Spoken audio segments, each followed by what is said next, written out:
Hello guys, good morning. कैसे हैं आप लोग? उम्मीद करता हूँ ठीक ही होंगे। और आज हम लोग स्टार्ट कर रहे हैं 11th का जो है बहुत ही इम्पोर्टेंट चैप्टर है स्ट्रक्चर ऑफ एटम। जो इस साल इस चैप्टर से नीट में 3 क्वेश्चन आए इस चैप्टर से, एकदम आसान सा क्वेश्चन। और ये जो स्ट्रक्चर ऑफ एटम है ये बहुत ही इम्पोर्टेंट चैप्टर है। ठीक है, इसमें मैं तुमसे सबसे पहले आपको एटम के बारे में जानना होगा। एटम के बारे में सबसे पहले ऋषि मुनि थे महर्षि कलाम, जिन्होंने सबसे पहले एटम के बारे में बताया।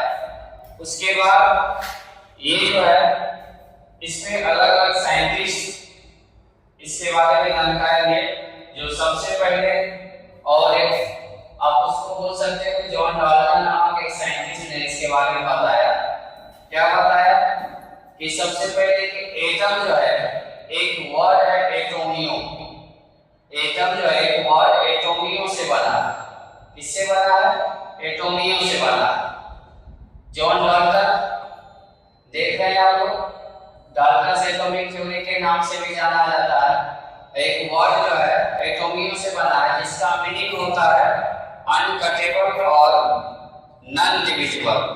दूसरा देखिए, ये क्वेश्चन जो है डाल्टन्स एटॉमिक थ्योरी जो है, Dalton's atomic theory was able to explain the law of conservation of mass, law of constant composition या proportion, law of multiple proportion. ये जो क्वेश्चन है इस बार का नीट का क्वेश्चन यहां से पूछा था। नीट 2025 का क्वेश्चन था कि डाल्टन्स एटॉमिक थ्योरी किसके लिए एप्लीकेबल नहीं था। तो उसमें ये तीन ऑप्शन और फोर्थ आपका था वॉल्यूम ऑफ गैसेस। तो यहां से क्वेश्चन दैट मींस आप समझ सकते हैं एनसीईआरटी का कितना बड़ा रोल है कॉम्पिटिटिव एग्जामिनेशन में। ये एनसीईआरटी का आपके first page structure of atom का फर्स्ट पेज का ये क्वेश्चन, इसका कितना इंपॉर्टेंट रोल है। तो यहां से कुछ इसके सभी स्टूडेंट को कहते हैं एनसीईआरटी को लाइन बाय लाइन आप पढ़ें, जो इंपॉर्टेंट चीज है उसको आप अंडरलाइन करें, हाईलाइट करें और अपने कॉपी में उसको नोट्स बना के लिखें। उसके बाद जब इसके बारे में पता चला तो उसके बाद बहुत सारे साइंटिस्ट थे, जब कुछ इसमें एक टर्म आया था कि एटम, इसमें एक टर्म जो आया था आपका एटम जो है आपका एक वर्ड है एटोमियो। एटोमियो वर्ड से बना है जिसका मीनिंग होता है जैसे बताए थे अनकटेबल, और आप इसको क्या बोल सकते हो non divisible. That means Dalton's के अकॉर्डिंग था कि आपको क्या था इसके बारे में, मतलब एटम को ना तो डिवाइड कर सकते थे ना, तो बाद में इसको क्या किया गया कि जब साइंटिस्ट आए इसको डिवाइड कर दिया। और इससे डिवाइड करने के बाद 3 सब एटॉमिक पार्टिकल्स का निर्माण हुआ। 3 सब एटम्स आर मेड ऑफ सब atomic particles that is electron, protons and neutrons. ये जो क्वेश्चन था वेरी डिफरेंट था डाल्टन के अकॉर्डिंग।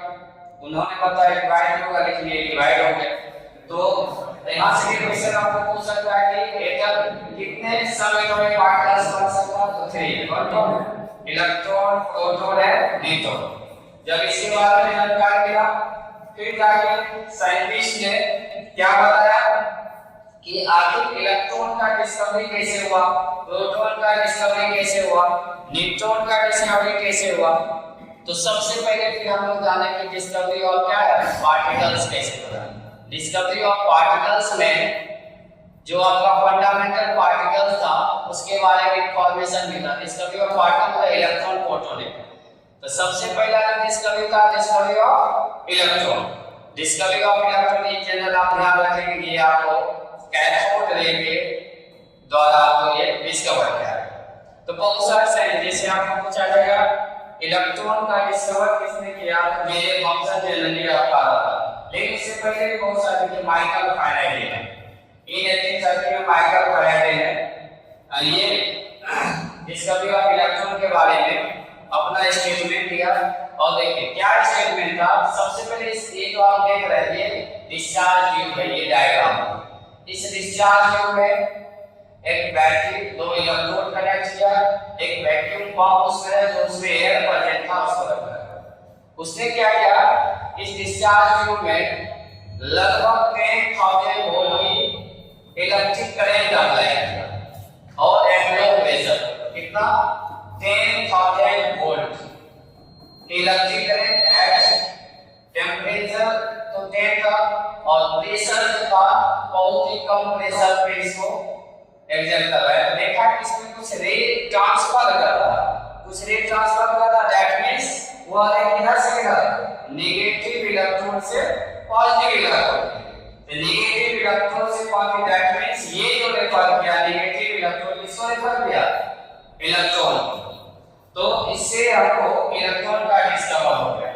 अब इसमें कुछ चीज जो आपका है इलेक्ट्रॉन कैथोड का क्या क्या प्रॉपर्टीज होता है, इसके प्रॉपर्टीज के बारे में बताएगा।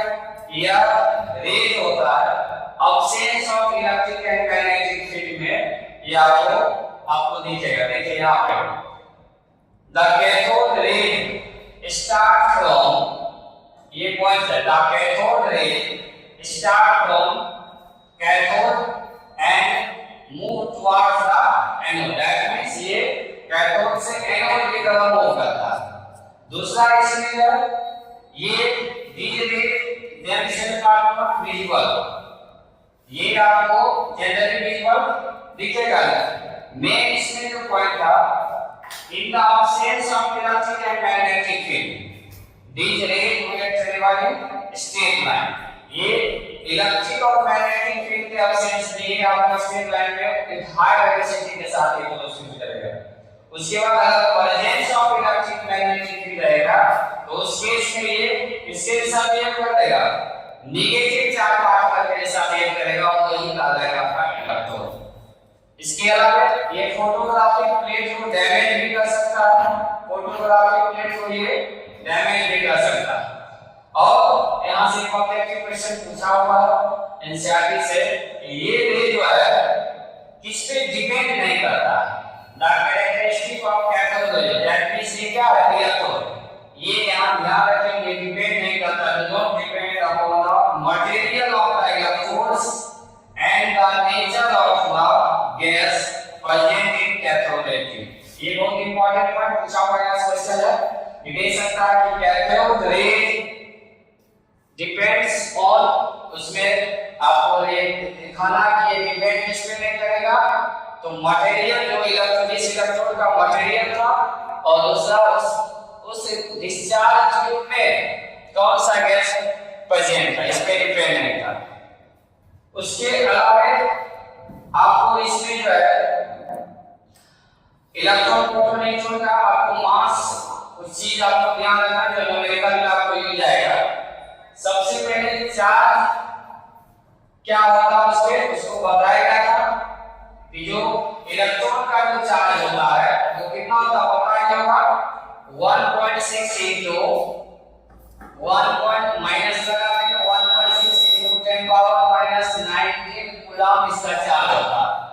ध्यान रखें, और charge by mass E by m का वैल्यू इलेक्ट्रॉन होता है 1.758 है, इसको 1.76 भी आप यूज कर सकते हो शॉर्ट में 10 पावर 11 कूलम पर के। हर आपका जो इसमें है इलेक्ट्रॉन पहले नेगेटिव चार्ज हुआ और ये जो एक्सपेरिमेंट था ये मास जो निकाला था, इलेक्ट्रॉन का जो मास होता है वो कितना 9.1 into 10 पावर माइनस 31 के। ये जो वैल्यू निकाला था एक मिलिकेन और इसका थॉमसन, हमेशा ध्यान रखना मिलिकेन और थॉमसन दोनों को कंबाइन वैल्यू से बना था। इसके अलावा आपको ध्यान रखना है जब इलेक्ट्रॉन का बारे में पता चल गया तो फिर उसके बाद जो है प्रोटॉन का डिस्कवरी गोल्डस्टीन ने किया। इसी डिस्चार्ज को थोड़ा सा मॉडिफाई कर दिया, जो डिस्चार्ज था उसी को मॉडिफाई कर दिया और उसमें जिंक सल्फाइड का स्क्रीन लगा दिया। ये जो आपको दिख रहा है ये आप